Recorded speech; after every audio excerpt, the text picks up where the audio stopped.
Hey friend, please subscribe. 1 second for you. Big deal for me.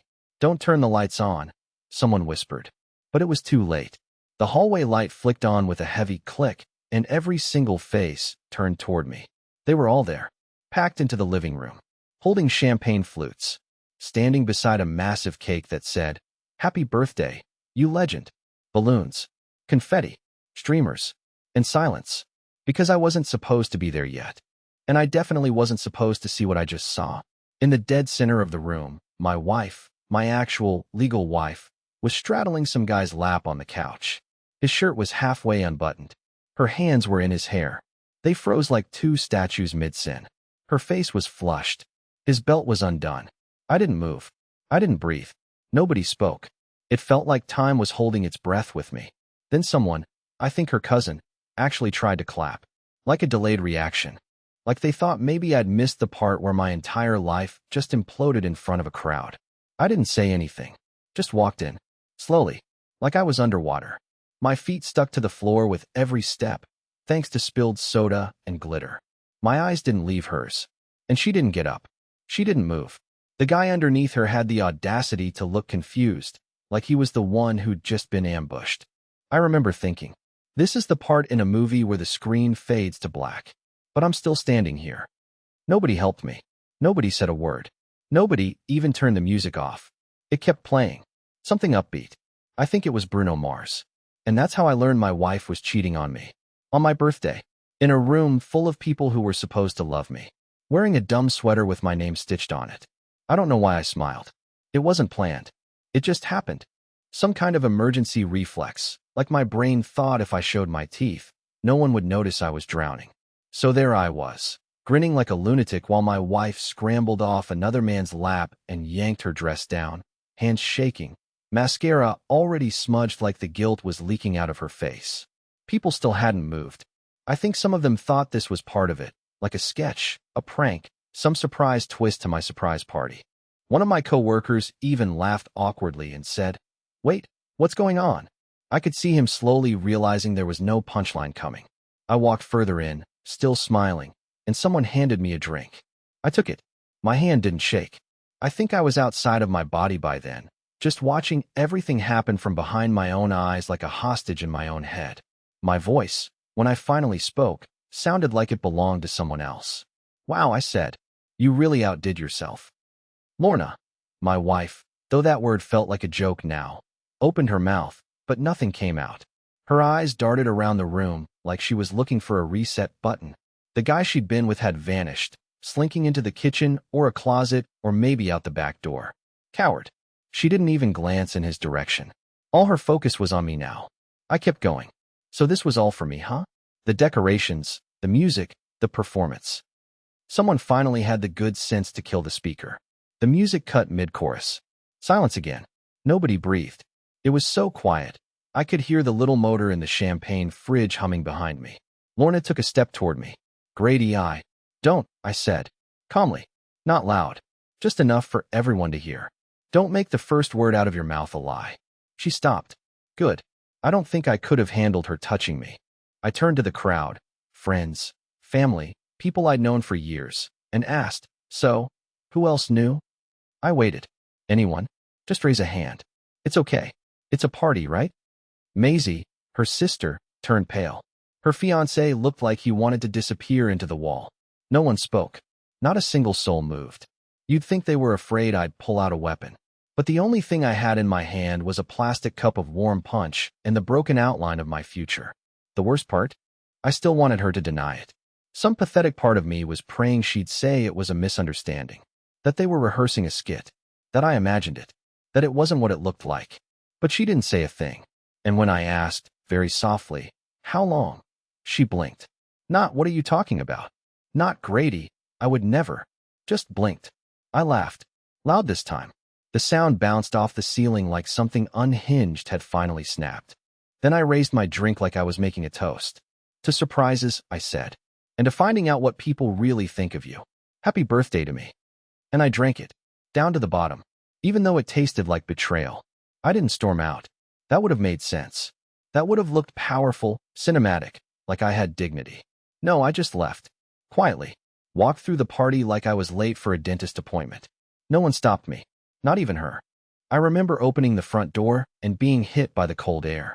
It was weird, because I didn't feel cold. I didn't feel anything. The world outside felt fake, like a movie set with the lights left on overnight. I walked to my car, got in, started it, and sat there for a long time, staring at the dashboard. Then I looked down and realized I still had the birthday card her mom gave me.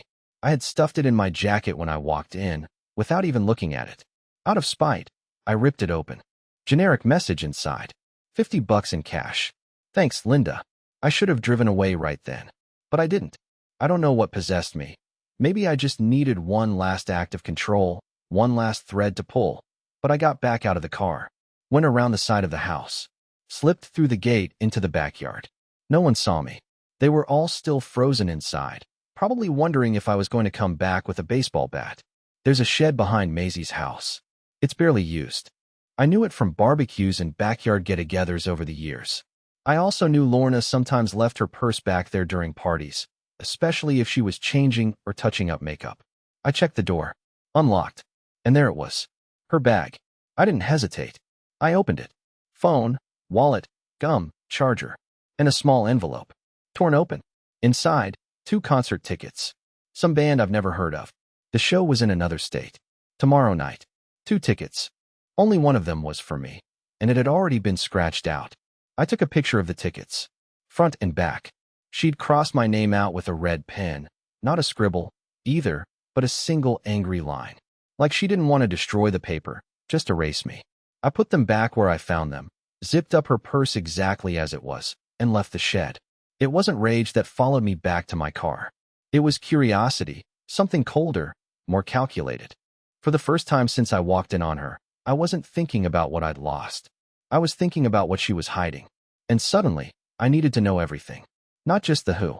I wanted the how, the when, the sick little details. I needed the infection cut out completely. Back home, I couldn't sleep. Every time I closed my eyes, I saw her on that couch. Not just the act, but her expression, not guilty, not ashamed. Just caught, like a raccoon frozen in the light. It wasn't regret. That's what wrecked me the most. At 2:11 a.m., I got up and went into the closet. She had a drawer I'd never opened in our shared dresser. It was her personal space, and I respected it, like an idiot. I pulled it open. Makeup bags, old journals, and buried beneath a pouch of travel-size shampoo bottles, I found it. Her planner. A physical one. Leather cover. Monthly tabs. She still used it, despite everything being on her phone. Said she liked writing things down. I flipped to March. There it was, in perfect cursive. Drive to Asheville, 2 p.m. Back Sunday. And below that, leave Grady a note. Don't cry. My hands went cold. Leave me a note. Like I was a pet sitter? I turned to the previous month. More scribbles. Most of it looked normal. Work meetings, venue walkthroughs, dentist appointments. But one name popped up more than once. D. Workout, 6 a.m. Written repeatedly, always underlined twice. I sat there trying to convince myself D. could stand for anything. Diet, dance, dumbbells. But the handwriting gave it away. Hearts over the eyes, tight lettering. This wasn't a fitness routine. This was someone. And I had a growing suspicion I'd seen him before. Not in person. In our house. We had a cheap security system. 2 cameras. One by the front door, one in the hallway facing the staircase. Lorna hated them. Said they made the house feel like a prison. I told her they made me feel safe, especially after that time someone rifled through our mailbox. She pretended to agree, but a few months back, I noticed the footage started auto-deleting every 7 days. I figured it was storage limits. Now I know better. That night, after reading the planner, I went to my office and logged into the system. I wasn't expecting much, maybe just timestamps, blank spaces where clips should be. But then I noticed something. One folder, Thursday 3 weeks ago, hadn't been touched. Everything else before and after was gone. But for some reason, that one day survived the purge. I clicked it open. 2:03 p.m. Front door opens. It's Lorna. She's carrying a tray of coffee and 2 paper bags from the Mediterranean spot down the street. She looks relaxed. Hair down. Smiling at her phone. She steps inside. 2 minutes later, the same door opens again. And in comes a man. Not some mystery stranger. Not a guy I'd never seen before. It was Dane, my old gym buddy, the one I stopped hanging out with when I sprained my knee last fall. He used to come over on Sundays to watch football, help me build the shelves in the garage. He met Lorna a dozen times. She always said he was too loud but kind of cute in a dopey way. And now here he was, slipping off his shoes in my hallway, setting down his keys on our bowl like he lived there. I watched the footage in complete silence. Lorna greeted him with a kiss. Not on the cheek, not quick or nervous. Slow. Familiar. She handed him one of the coffees. They laughed about something. Then she reached up, touched his chest, and led him upstairs. The clip ended. I didn't fast forward. I didn't want to see more. Not yet. I leaned back in my chair and stared at the wall. My fingers were shaking, but not from sadness. Not anymore. Something colder was setting in. That quiet hum just before a fuse blows. The part where you're past the tears, past the disbelief, and you just start calculating. She was careful, but not perfect. She missed this one, and I was going to make sure it counted. I told her I had to work Saturday. She didn't ask questions, just nodded and kissed me goodbye like she hadn't been erasing pieces of my life behind my back. I watched her drive off at 1:54 p.m., right on schedule, just like her planner said. Asheville, 3 hours away. She took the red suitcase. Not the carry-on we usually shared. The big one, the one we used on our honeymoon. I waited 10 minutes, then followed. She didn't know I'd put a small GPS tracker inside the lining of her trunk a day earlier. I bought it online, express shipped. It pinged me every 2 minutes. I didn't want to tail her directly, too risky. She'd recognize my car instantly, and I didn't trust myself not to do something reckless if we locked eyes in traffic. So I stayed one town behind, watching her move like a blue dot on my phone screen. She didn't go straight to Asheville. At first, I thought maybe she missed a turn, but she deliberately exited off the main highway about halfway there and took back roads. The GPS glitched for a second near some tree-heavy stretch of nowhere, then corrected itself. When it finally steadied, she was parked at a place called Hollow Pines Inn. I looked it up. It wasn't in Asheville. It was a rundown roadside lodge just outside a dead factory town. 5 rooms total, all facing a gravel parking lot. No spa, no views, no reason to stay there, unless the only thing you cared about was privacy. I arrived an hour later and parked across the street behind a bait shop. I watched as she stepped out of her car, fixed her hair in the mirror, pulled out her suitcase, and walked straight to room 3. She knocked once, and then the door opened. Dane. Of course it was him. He pulled her in without looking, like they had a rhythm, like they'd done this exact motion 100 times. I didn't get out of the car. I didn't scream. I didn't even cry. I just sat there and took pictures, not just to prove it, but because I needed it to be real. My brain still wanted to protect me, to spin up excuses, to soften the blow. But seeing them together like that, out in the open, in some motel in the middle of nothing, it turned the betrayal from something emotional into something physical, something I could hold. I stayed for 4 hours, watched the lights flicker, watched his car show up 2 hours after hers and park like he owned the place, watched them walk to the vending machine together in pajamas like a married couple. And I kept wondering the same thing. If I hadn't caught her on accident, would she have ever told me? The answer kept me up that night in the motel 2 blocks away, staring at the popcorn ceiling with one hand on my phone and the other wrapped around a bottle I didn't even want. She came home Sunday afternoon smelling like lavender and hotel shampoo. Said the wedding rehearsal went great, but her back was killing her from standing all weekend. I nodded, played dumb, helped carry her suitcase upstairs like nothing was wrong. She even joked about how nice I was being, kissed me on the cheek, and went straight to the shower. The suitcase was still in the bedroom, zipped, resting against the dresser. She never unpacked immediately, said it stressed her out. I waited until the water turned on.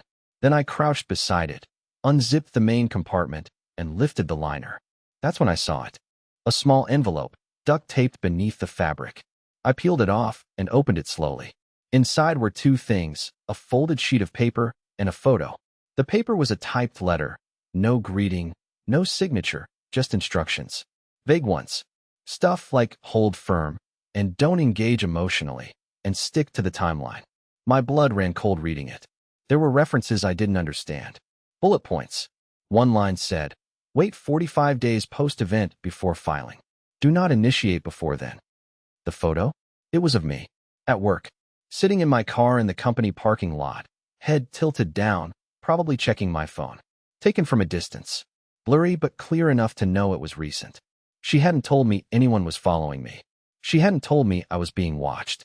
I sat on the edge of the bed holding that photo like it might combust in my hands. The water was still running. I had maybe 5 minutes before she walked back in, wrapped in a towel, smiling, pretending nothing was wrong. But now I knew better. This wasn't just cheating. This was coordination. She never noticed the missing envelope. Not that day. Not the next. She went on like nothing had changed, cooking breakfast, asking about my workday, even suggesting we take a weekend trip to reset. It was surreal, like living with an actress who hadn't realized the cameras had stopped rolling. But I had what I needed. That week, I met with a lawyer. Not just any lawyer.